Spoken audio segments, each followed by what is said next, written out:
Good morning, YouTube. Today I'm going to show you how to make my dad's favorite treat. We're making homemade fudge, but we're going to cheat a little bit. We're making the kind of fudge called miracle fudge. It's a miracle because you don't have to work too hard, and I am always about that.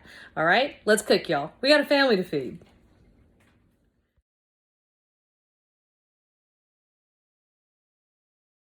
Okie dokie.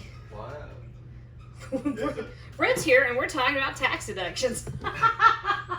It's important. It is important. It's not necessarily relevant to this channel, but it's important. Okay, what am I doing? Oh, look, I'm backwards. Am I straight now? I think I'm straight. All right, Brent's here. We're talking tax deductions. It's a fascinating conversation. It's great stuff. I need to learn more. Riveting. Okay, riveting. All right here, let's talk about what we got over here because we are making fantasy fudge. And fantasy fudge always makes me feel guilty, and I'll tell you why in a minute, but it's delicious and it's easy. And this is how we're going to roll today because it's rainy. All right, so I've got 3 cups of sugar and 1.5 cups of butter. We're putting that over medium-low heat. And we're adding 2/3 cup of evaporated milk, not condensed milk, evaporated. We're going to bring that all up to a boil. Now, you laughed when I said because it's raining, but that's actually a thing. If it's too humid, candy doesn't work out real well. Your sugar will crystallize, and you don't get a smooth, rich, creamy fudge. You get like a grainy, gritty fudge, which is not a good time in anybody's book. No. Now, the reason I said it makes me feel guilty was because Papa Joe was a fudge fanatic. The man was insane for fudge. I mean, you could go to Gallenberg and he would beeline for Aunt Annie's kitchen, fudge kitchen. I don't know if it's still there. It used to be on the strip in Gallenberg when I was little. I hope it is. I'm going. All right, well, that was his favorite thing on the planet, is he would beeline straight for the fudge kitchen. He'd buy 3 or 4 pounds of fudge. He didn't like to share. By God, that was his fudge. And this is funny, but Kelly, when we were in high school, she discovered this recipe for fantasy fudge. Because by then I was making homemade fudge. You know, by the time I was 13, 14, I could make homemade fudge, no problem. But there were plenty of days where, even though I knew what I was doing, it didn't work out, right? When I was too young, I didn't have the experience to know why it didn't work out. So, Kelly finds this recipe for fantasy fudge, is what they were calling it. It was a big deal. Used evaporated milk and marshmallow cream, okay? And she would even make it in the microwave. I thought it was genius. Oh. Daddy was offended. I was going to say, it kind of sounds, after what you were telling me, it kind of sounds almost blasphemous to microwave fudge. This was not an acceptable situation. He went another 35 years not being able to tell her that he didn't like it that way. Isn't that funny? Isn't that funny? That's classic. See, you know what would happen is she would make fudge for him and your dad would eat it. All right, so this is Kelly's fantasy fudge. I have no idea where the original recipe came from. All right, so this is all we're doing here. We've got it over medium heat. I added 1/2 teaspoon of salt. I just threw it in there. And this is just going to come up to a boil, and we're going to let it boil for about 5 minutes. We're going to just set a timer, let it boil. Now, you don't have to worry about all the fussy stuff with fudge that you normally have to worry about, like the grains of sugar getting on the sides. Nobody cares, okay? This is a different kind of thing. We're not having those issues. All right? So coming to a boil, 5 minutes, boom. Fantasy fudge. It is kind of funny. Brent just walked over and looked at this pot and he goes, is that okay? It looked concerning. It does look concerning. It's exactly right. Okay? Listen, sugar, boiling sugar is nothing to play with. You don't want to mess around with it. It will destroy your everything, your life, your face, your property, whatever. Boiling sugar is not something to mess with. But it does look right, okay? So it looks good.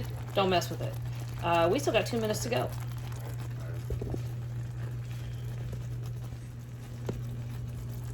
All right, full 5 minutes, just like that. Gave it a stir, rubber spatula a couple times. That's all I did. All right, so this next part, let me show you some stuff real quick. I have a big buttered 9x13. Just rubbed butter all over the inside. Sorry about the washing machine in the background, y'all. That is like 20 feet away and it's still that loud. Let me turn this all the way down. 7 ounces of marshmallow cream. I think there are those of y'all out in the universe that know this as marshmallow fluff. It's all good. So marshmallow fluff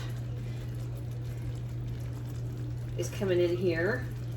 Let me tell you, the best thing on the planet when I was little, like my number one treat, other than when my grandmother would let us put our bananas right into the jar of peanut butter, which would have horrified my grandfather, which I think is hilarious.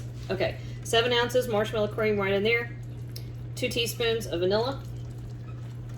Anyway, best thing on the planet was marshmallow cream on a graham cracker. Not a s'more, just like a sandwich. You know, you just slather up some marshmallow cream, a couple of graham crackers. Yep. That was heaven. That and Granny letting us put our bananas right into the jar of peanut butter. I don't know how they didn't break off. I don't know what she did. Anyway, she would do that and she'd make us banana sandwiches. And banana sandwiches, correctly made, a little bit of mayonnaise, peanut butter, banana. Boom. Alrighty, so here we go. This is the marshmallow fluffer stuff. Still pretty hot. And you want to just keep stirring this until that smooths out. Then we're going to add a couple other things. Chocolate chips. This is a 12-ounce package of chocolate chips. Okay, you can use whatever you like. If you want to go crazy and spend a lot of money on that, buy high-end chocolate, that's fine. I don't know why you would put that with marshmallow cream, but alrighty. I'm not going to judge anything. Alright, and then about a cup of chopped walnuts. Woo! I happen to have black walnuts. I live in the Appalachian Mountains, and we do occasionally get black walnuts in the farmers markets and such.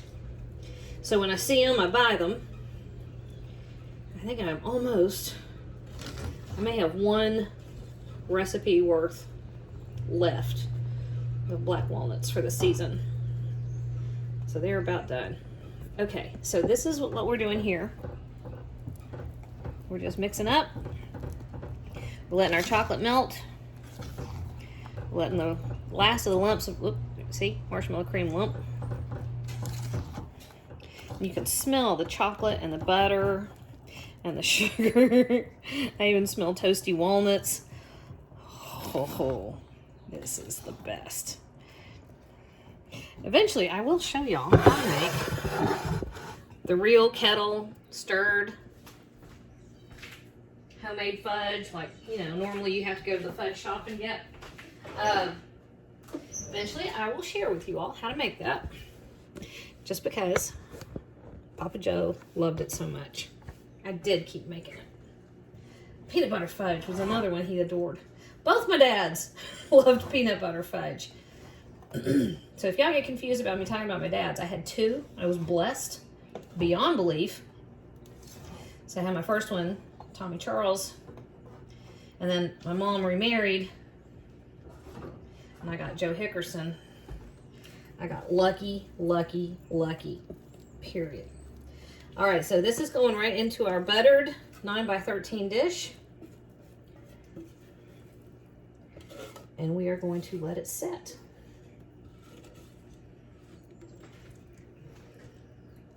There we go. Just making it nice and smooth. And that, y'all,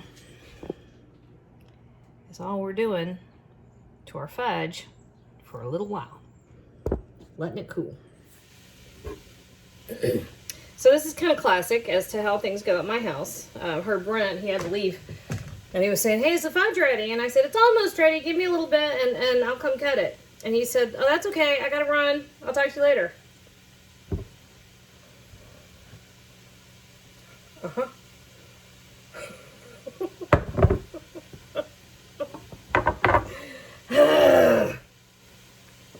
Anyway, when your fudge is cool, and ours is just a tiny bit warm in the center. It was not quite ready to cut, but you know what? Even when they get old enough to run off on you, they're only young enough to want your fudge for so long. And I feel like kind of honored that I got kids around to pick on me. All right, so you're gonna cut it into little squares. Just like that. Ours is ooey and gooey still, so it needs to cool a little bit. But the kids will be home from school soon.